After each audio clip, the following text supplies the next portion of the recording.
Hello student, welcome है आप सभी का आपकी अपनी अकाउंटिंग की क्लास में। आज के हमारे लेक्चर में हम इनकम टैक्स का एक नया टॉपिक स्टार्ट करेंगे, जिसमें हम पढ़ेंगे आज residential status and incidence of tax. ठीक है, तो आज का जो हमारा टॉपिक है वो है रेजिडेंशियल स्टेटस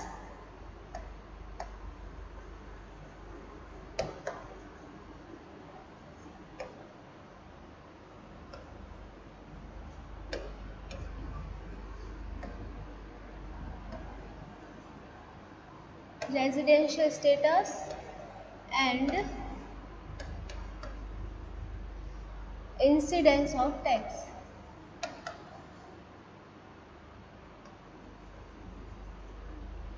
ये हमारा आज का टॉपिक है, जिसे हम हिंदी में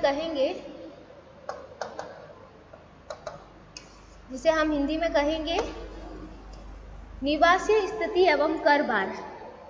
हमारा जो टॉपिक है हिंदी में निवासीय स्थिति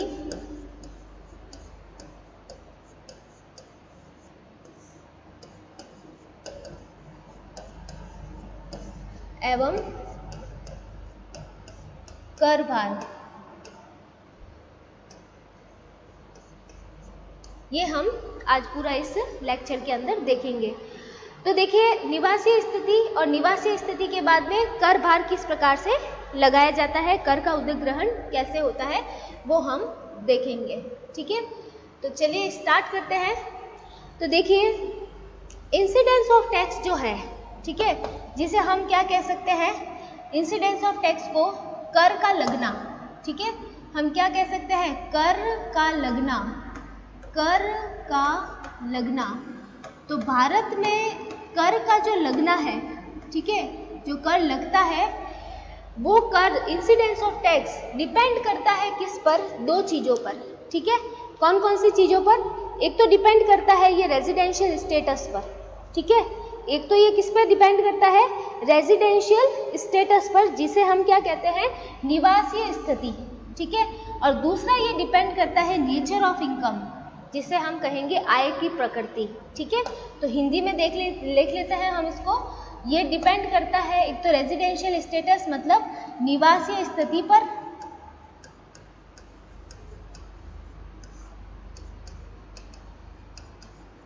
और नेचर ऑफ इनकम मतलब आय की प्रकृति पर। तो भारत में जो कर लगता है वो डिपेंड करता है दो चीज़ों पर, एक तो निवासीय स्थिति पर और एक आय की प्रकृति पर। और निवासीय स्थिति के आधार पर अगर हम देखें तो कोई भी असीसी या तो क्या हो सकता है, रेजिडेंट, या फिर वो क्या हो सकता है, नॉन रेजिडेंट। ठीक है, रेजिडेंट का मतलब क्या है, रेजिडेंट का मतलब है निवासी। ठीक है, रेजिडेंट का मतलब है कि या तो वो क्या हो सकता है, निवासी हो सकता है। ठीक है, या फिर वो क्या हो सकता है, अनिवासी हो सकता है। अगर हम रेजिडेंशियल स्टेटस की बात करें तो कोई भी असेसी क्या हो सकता है, या तो रेजिडेंट हो सकता है या फिर नॉन रेजिडेंट अनिवासी हो सकता है। आय की प्रकृति की बात करें तो आय प्रकृति के आधार पर या तो वो कौन सी इनकम हो सकती है, भारतीय आय। ठीक है, या तो वो कौन सी होगी, भारत की इनकम, इंडियन इनकम है होगी। ठीक है, और या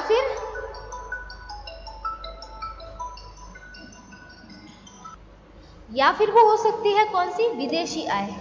ठीक है, तो आय की प्रकृति के आधार पर अगर हम देखें तो दो प्रकार की आय हो सकती है, भारतीय आय और विदेशी आय। तो जो कर लगता है, जो इंसिडेंस ऑफ टैक्स है, ये टैक्स लगने की जो इवेंट है, वो दो कंडीशन पर डिपेंड करती है, निवासी स्थिति और आय की प्रकृति के आधार पर। तो हम एक एक करके आराम से हम पढ़ेंगे। ठीक है, तो सबसे पहले हम क्या पढ़ेंगे, रेजिडेंशियल स्टेटस के बारे में पढ़ेंगे। ठीक है, तो सबसे फर्स्ट नंबर हम स्टार्ट करते हैं residential status of HUF, sorry ये आ जाएगा आपके इंडिविजुअल। ठीक है, यहाँ पे हम लिखेंगे इंडिविजुअल, ये हो गया है थोड़ा सा प्रिंट में मिस्टेक। यहाँ पे हम ले लेंगे क्या, individual, residential status of individual.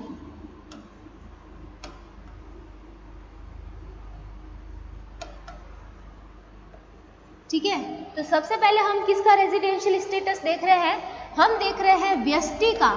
किसका, व्यष्टि की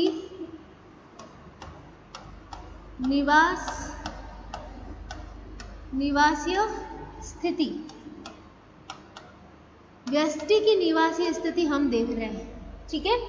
तो व्यष्टि की निवासीय स्थिति इंडिविजुअल की, तो ये देखिए कैसे निकालेंगे। रेजिडेंशियल स्टेटस के बेस पर हम इंडिविजुअल को डिवाइड कर सकते हैं दो कैटेगरी में, ठीक है। कौन कौन सी कैटेगरी? एक तो आ जाती है अपने रेजिडेंशियल, ठीक है, जिसे हम कहते हैं निवासी। एक तो वो हो जाएगा क्या? निवासी। दूसरा वो क्या हो जाएगा? नॉन रेजिडेंट, जिसे हम कहेंगे अनिवासी, ठीक है, अनिवासी। अब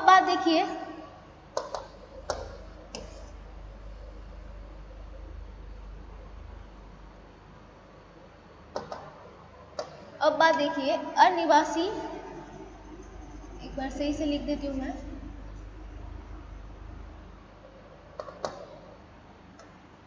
अनिवासी, ठीक है।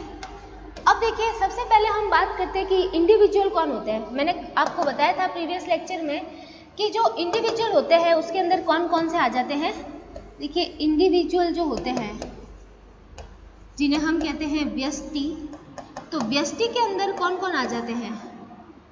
व्यष्टि के अंदर देखिए, जैसे हम बात कर लेते हैं इंडिविजुअल पर्सन की, राम, मोहन, सीता, गीता, ठीक है, ये सब क्या है? इंडिविजुअल है, मतलब जो पर्सन है, ठीक है, जो व्यक्ति है, राम, मोहन, सीता, गीता, ठीक है, ये सब क्या है? इंडिविजुअल है।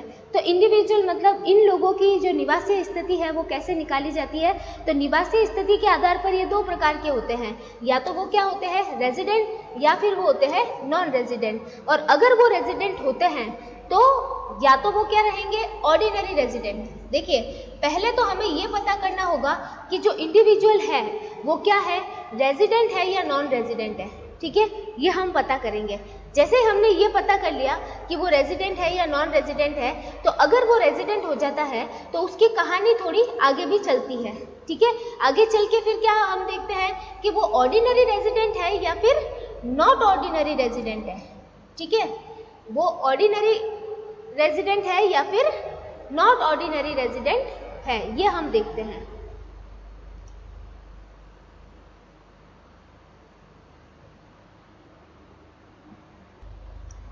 तो देखिए, इस बात को हम समझते हैं यहाँ पे एक डायग्राम बना के।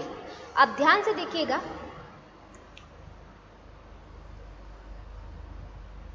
ध्यान से देखिएगा, हम यहाँ पे एक बार इस डायग्राम को समझते हैं।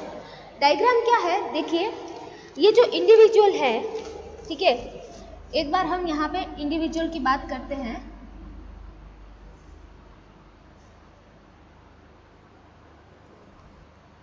तो देखिए, डायग्राम हम एक बार वापस समझते हैं। ये जो डायग्राम था इसमें थोड़ी सी मिस्टेक हो गई है। ये रेजिडेंट, ऑर्डिनरी रेजिडेंट और नॉट ऑर्डिनरी रेजिडेंट इसी के अंदर आ रहे थे, तो मैंने ये वापस बनाया है। देखिए ध्यान से, जो इंडिविजुअल है वो निवासी स्थिति के आधार पर दो भागों में बांटा जा सकता है, ठीक है। या जो व्यक्ति होता है, जो इंडिविजुअल होता है, या तो वो क्या हो सकता है? रेजिडेंट, या फिर वो इंडिया में क्या हो सकता है? नॉन रेजिडेंट, ठीक है। अब देखिए, अगर वो इंडिया में रेजिडेंट है, ये प्रूफ हो जाता है, तो कहानी क्या होगी? आगे भी चलेगी। इसके बाद रेजिडेंट अगर हमने पता कर लिया है, तो बाद में फिर हमें ये पता करना पड़ेगा कि वो इंडिया में ऑर्डिनरी रेजिडेंट है या फिर नॉट ऑर्डिनरी रेजिडेंट है, ठीक है। ये बात हम पता करेंगे।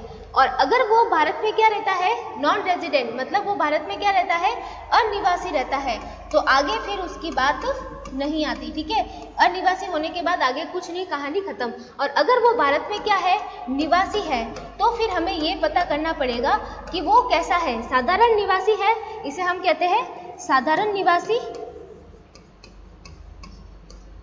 ठीक है, और इसे हम कहते हैं असाधारण निवासी।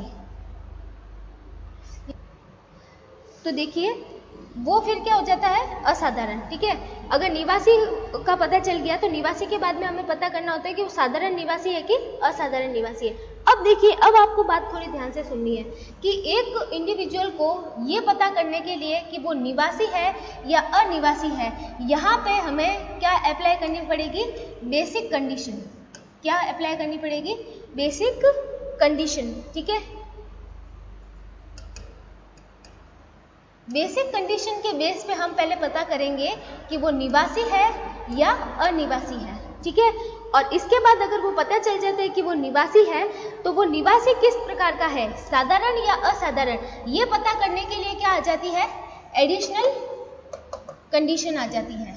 ठीक है, अब देखिए ये कंडीशन क्या है वो अभी मैं आपको बताऊंगी, लेकिन सबसे पहले तो आपको ये देखना है कि एक व्यक्ति जो है, इंडिविजुअल जो है, वो रेजिडेंट या नॉन रेजिडेंट कौन से बेसिस पे पता किया जा सकता है? बेसिक कंडीशन के बेसिस पे।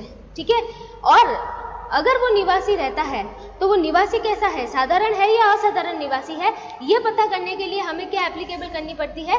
Additional condition. अब देखिए इनकम टैक्स एक्ट में जो रेजिडेंशियल स्टेटस के लिए बेसिक कंडीशन दे रखी है, ठीक है, और एडिशनल कंडीशन भी दे रखी है, तो उन्हीं के बेस पे हम पता कर सकते हैं।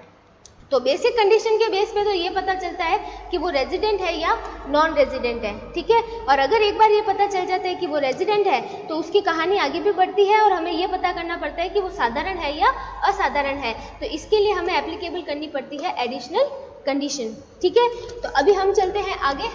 अब देखते हैं कि बेसिक कंडीशंस का मतलब क्या है। ठीक है, अब देखिए basic condition, there are 2 basic condition. यहाँ पर कितनी बेसिक कंडीशंस है? 2 बेसिक कंडीशंस है। अभी वो देखते हैं कौन कौन सी है, वो बाद में देखेंगे। अब देखिए हमें पता करना है कि वो रेजिडेंट है या नॉन रेजिडेंट है। ठीक है, ये बात पता होगी हमें किससे? बेसिक कंडीशन से। ठीक है, तो बेसिक कंडीशन, अब देखिए क्या होगा, इफ फॉलोज ओनली,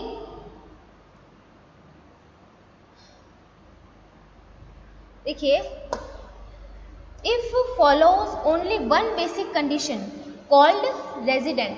अगर देखिए हमारे पास क्या रहेगी? 2 बेसिक कंडीशन रहेगी। कितनी रहेगी? 2 बेसिक कंडीशन रहेगी। अगर दोनों में से, ठीक है, दोनों में से कोई एक बेसिक कंडीशन फॉलो की जाती है तो वो क्या हो जाता है? इंडिया में रेजिडेंट हो जाता है। ठीक है, बात समझ में आ रही है? ठीक है, देखिए हम वापस उसमें जाते हैं, उधर बताती हूँ। यहाँ पे देखिए 2 बेसिक कंडीशन होगी, दोनों में से कोई एक बेसिक कंडीशन फॉलो कर दी तो इसका मतलब वो इंडिया में क्या रह जाएगा? रेजिडेंट रह जाएगा। ठीक है, अब बात करते हैं if not follow any basic condition. अगर कोई भी बेसिक कंडीशन फॉलो नहीं की जाती है आउट ऑफ 2, दोनों में से out of 2, that is called non resident. तो वो क्या कहलाता है? नॉन रेजिडेंट, मतलब अनिवासी कहलाता है। ठीक है, आपके दिमाग में ये ग्राफ होना चाहिए। ये ग्राफ क्या है? बहुत इंपॉर्टेंट है। इसके बेस पर ही हमने क्या किया है? 2 कंडीशन में हमने बांटा है। देखिए इंडिविजुअल क्या है? रेजिडेंट है और नॉन रेजिडेंट है। ठीक है, और रेजिडेंट है तो ये पता करने के लिए हम क्या अप्लाई कर रहे हैं? Basic condition. बेसिक कंडीशन 1 और 2 है हमारे पास में। अगर दोनों में से कोई भी एक बेसिक कंडीशन फॉलो कर दी तो वो क्या हो जाता है? इंडिया में रेजिडेंट हो जाता है। और अगर दोनों में से कोई भी एक भी अगर नहीं फॉलो की है, ठीक है, दोनों बेसिक कंडीशन में से एक भी फॉलो नहीं करता है तो फिर वो इंडिया में क्या हो जाता है? Non resident. आई होप कि बात आपको समझ में आ रही होगी। ठीक है, इंडिविजुअल क्या होता है? रेजिडेंट और नॉन रेजिडेंट। और ये पता किसके बेस पे किया जाता है? बेसिक कंडीशन के बेस पे पता किया जाता है कि वो क्या है? रेजिडेंट है या नॉन रेजिडेंट है। ठीक है, ये किसके बेस पे पता करते हैं? Basic condition. बेसिक कंडीशन हमारे पास कितनी है? 2 है। अगर दोनों में से कोई भी एक बेसिक कंडीशन अगर फॉलो हो जाती है, ठीक है, अगर 1 बेसिक कंडीशन फॉलो हो जाती है तो वो इंडिया में क्या हो जाता है? रेजिडेंट हो जाता है। लेकिन अगर दोनों में से कोई भी एक भी अगर कंडीशन फॉलो नहीं करता है या दोनों ही फॉलो नहीं करता है तो वो इंडिया में क्या हो जाता है? नॉन रेजिडेंट हो जाता है। ठीक है, ये बात यहाँ पे क्लियर होती है। अब बात करते हैं आगे, बेसिक कंडीशंस है कौन कौन सी? तो देखिए basic conditions are as follows. Basic condition कौन कौन सी है?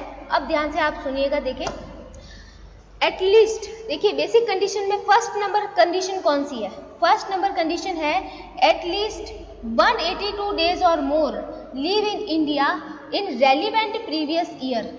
ठीक है, हमारा जो प्रीवियस ईयर है कौन सा है? प्रीवियस ईयर अभी हमारा करंट प्रीवियस ईयर।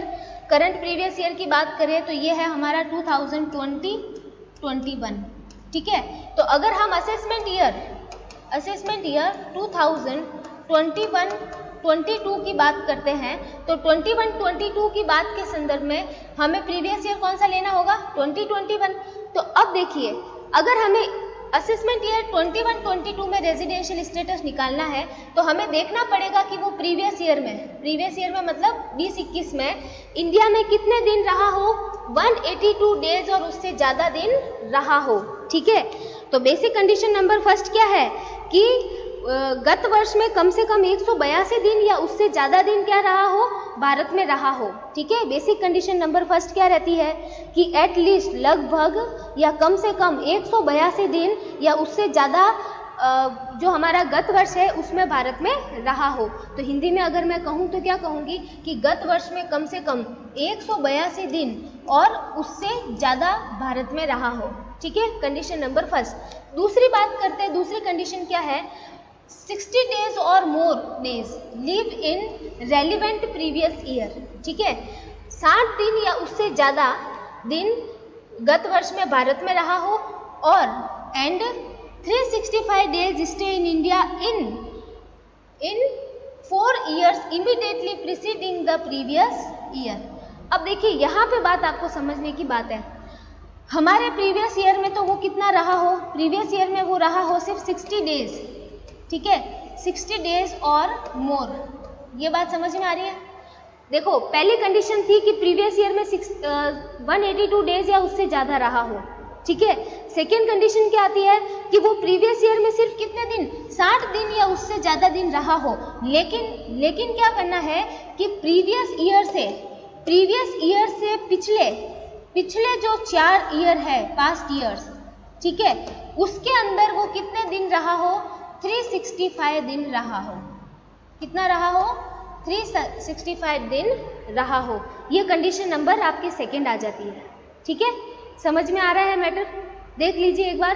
पहली बेसिक कंडीशन है कि प्रीवियस ईयर में 182 डेज और उससे ज़्यादा दिन रहा हो। ठीक है। जो भी कोई पर्सन है, हमारा जो प्रीवियस ईयर है 2021, उसके अंदर वो 182 डेज या उससे ज़्यादा दिन रहा हो। कंडीशन नंबर फर्स्ट ये हो जाती है, बात खत्म।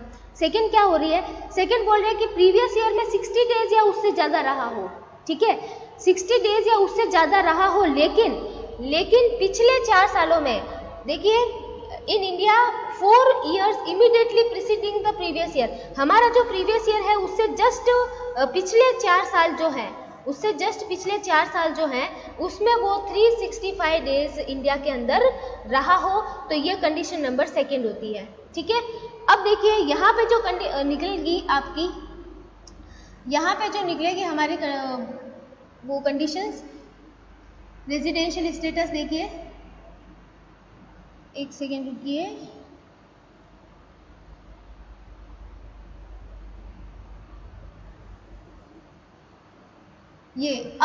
अब देखिए क्या होता है कि अगर बेसिक कंडीशन में से, ठीक है, कोई एक बेसिक कंडीशन, दो जो कंडीशन अभी हमने देखी, कौन सी वापस देख लेते हैं। ये 2 कंडीशन थी हमारे पास। इन दोनों कंडीशन में से कोई एक कंडीशन अगर इंसान फॉलो कर लेता है, दोनों में से कोई भी एक, तो वो इंडिया में क्या हो जाता है? रेजिडेंट हो जाता है। नहीं तो वो इंडिया में क्या हो जाएगा? Non resident. ठीक है। अनिवासी हो जाएगा। ये बात यहाँ क्लियर हो गई। ठीक है। अब देखते हैं एक नई बात। एक एक्सेप्शन है इसके अंदर, अपवाद है। एक अपवाद क्या है? ऑन द फॉलोइंग, ये जो नीचे लोगों की बात की जा रही है उन पर, only the first condition is applicable, means 182 days must be in previous year. ठीक है।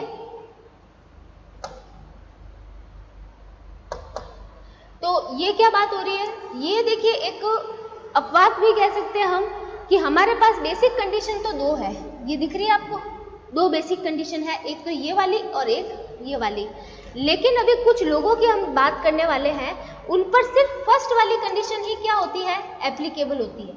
उन पर सिर्फ फर्स्ट वाली कंडीशन ही क्या है? एप्लीकेबल है। अब वो कौन से इंसान है उस पर देखिए, वो कौन से है? उसमें है एक तो as a crew of Indian ship, अगर कोई भारतीय जहाज का क्या हो? वो क्रू मेंबर हो। ठीक है। भारतीय जहाज का क्रू मेंबर हो, उस पर 182 डेज वाली कंडीशन जो है वो मतलब फर्स्ट नंबर वाली कंडीशन ही क्या होती है? एप्लीकेबल होती है। फर्स्ट नंबर वाली कंडीशन ही क्या होती है, एप्लीकेबल होती है। मतलब एटलीस्ट उसे 182 डेज इंडिया के अंदर रहना ही पड़ता है, ठीक है। अगर कोई क्या हो, इंडियन शिप का क्रू मेंबर हो, ठीक है, for the purpose of employment, अगर कोई एम्प्लॉयमेंट के पर्पज से फॉरेन गया हो और वापस इंडिया में आता हो, ठीक है, रोजगार के उद्देश्य से कोई बाहर गया हो और वापस इंडिया में आता हो, तो उसे भी 182 दिन इंडिया के अंदर प्रीवियस ईयर में रहना होगा, तभी वो इंडिया का क्या कहलाएगा, रेजिडेंट कहलाएगा, ठीक है। फिर बात करते हैं third, person of Indian origin who reside outside India comes on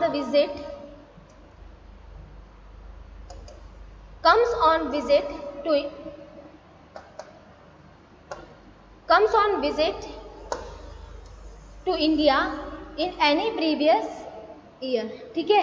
अब देखिए जो तीन है, पर्सन ऑफ इंडियन ओरिजिन की बात की है, भारतीय मूल के नागरिक की या भारतीय मूल का जो नागरिक होता है उसकी बात की है, जो इंडिया से बाहर रहता है और वो इंडिया में घूमने के लिए आता है, ठीक है, विजिट के लिए आता है, तो उसके लिए भी 182 दिन वाली कंडीशन फॉलो होगी। अब देखिए यहाँ पे अच्छा सा ऑप्शन था, आपने देखा कि दो कंडीशन है, अब दोनों में से अगर 182 दिन इंडिया में नहीं रहता है, अगर 182 दिन वो इंडिया में नहीं रहता है तो वो तो 60 दिन रह जाएगा, ठीक है।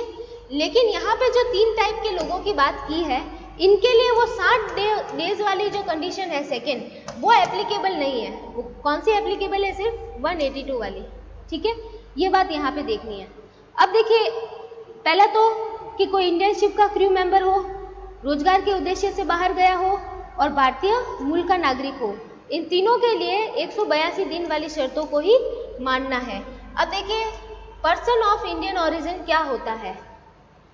पर्सन ऑफ इंडियन ओरिजिन में देख लीजिए, person of Indian origin shall be deemed to be a Indian origin if he himself, his parents और any of his grand parent, ठीक है, any of his grand parents were born in undivided India, ठीक है। Indian origin का person किसे कहेंगे, भारतीय मूल का नागरिक,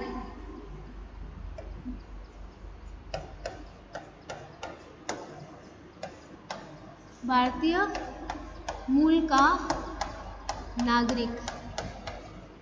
भारतीय मूल का नागरिक कब कहलाएगा, जब वो इंसान खुद या फिर उसके माता पिता, या तो वो खुद या फिर उसके माता पिता या फिर उसके ग्रैंड पेरेंट, मतलब दादा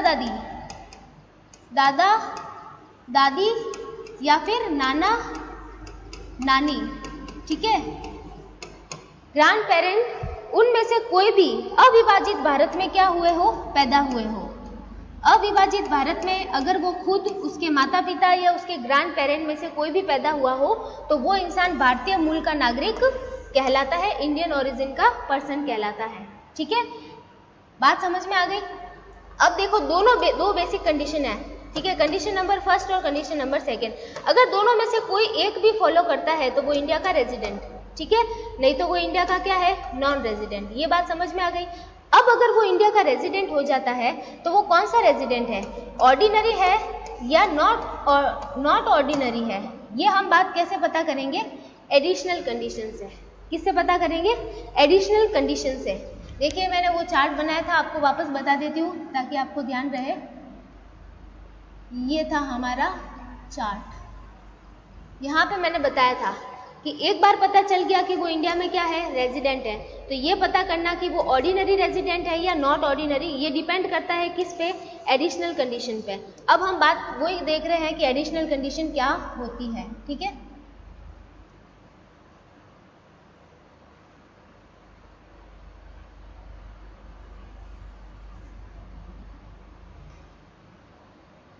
एडिशनल कंडीशन देखिए, ये रही additional conditions. Additional condition are as follows. हमारे पास एडिशनल कंडीशन कुछ इस प्रकार से है। क्या क्या है देखिए, एडिशनल कंडीशन भी दो है, ठीक है, एडिशनल कंडीशन भी कौन सी है, दो है। If assessee has been resident in India in at least 2 out of 10 years immediately preceding the previous year, ठीक है, if assessee has been resident in India at least 2 out of 10 years immediately preceding the previous year. ठीक है, ये हमारा जैसे previous year है, यहाँ पे एक एग्जाम्पल लेते हैं प्रीवियस ईयर। कौन सा हमारा प्रीवियस ईयर है? हमारा 2020-21, ये हमारा प्रीवियस ईयर है। प्रीवियस ईयर से जस्ट पहले के 10 ईयर्स, ठीक है, प्रीवियस ईयर से जस्ट पहले के क्या 10 ईयर्स में कम से कम 2 ईयर्स वो इंडिया का क्या रहा हो, रेजिडेंट रहा हो। ये बात यहाँ पे थोड़ा सा ध्यान रखना है कि वो इंडिया का क्या रहा हो, रेजिडेंट रहा हो। ठीक है, अब देखिए ये बात समझ में आ गई कि हमारे प्रीवियस ईयर से जस्ट पहले के 10 साल में 2 साल वो क्या रहा हो, भारत का निवासी रहा हो, पहली कंडीशन। कंडीशन नंबर 2 की बात करें, if assessee has been live in India for 730 days और मोर, ठीक है, 730 दिन और ज्यादा रहा हो during the 7 years immediately preceding the previous year. ठीक है, अब देखिए वही हमारा प्रीवियस ईयर है, प्रीवियस ईयर 2020-21, इससे पहले के 7 सालों में कम से कम कितना रहा हो, 730 दिन रहा हो। ठीक है, 7 ईयर्स में immediately preceding the previous year का मतलब है हमारे गत वर्ष से तुरंत पूर्व के, हमारे गत वर्ष से तुरंत पूर्व के 7 वर्षों में कम से कम 730 दिन या उससे अधिक भारत में रहा हो। ठीक है, ये बात समझ में आ गई। 2 एडिशनल कंडीशन है। अब इन्हीं एडिशनल कंडीशन के बेस पे हमें पता चलेगा कि वो ऑर्डिनरी है या नॉट ऑर्डिनरी है। तो देखिए, if individual satisfies both additional condition तो called ordinary resident, called ordinary resident. ठीक है, अगर वो दोनों एडिशनल कंडीशन को फॉलो करता है तो वो क्या कहलाता है, ऑर्डिनरी रेजिडेंट कहलाता है, साधारण निवासी कहलाता है। ये बात समझ में आ गई। ठीक है, फिर बात करते हैं second, if individual not satisfied on additional condition and both additional condition is called, देखिए अब थोड़ा सा ध्यान से देखिए, if individual not satisfied any one of additional condition and both additional condition is called not ordinary resident। अगर देखिए जो इंडिविजुअल है दोनों एडिशनल कंडीशन में से कोई एक, ठीक है, देखिए यहाँ पे मैं लिख देती हूँ अलग से,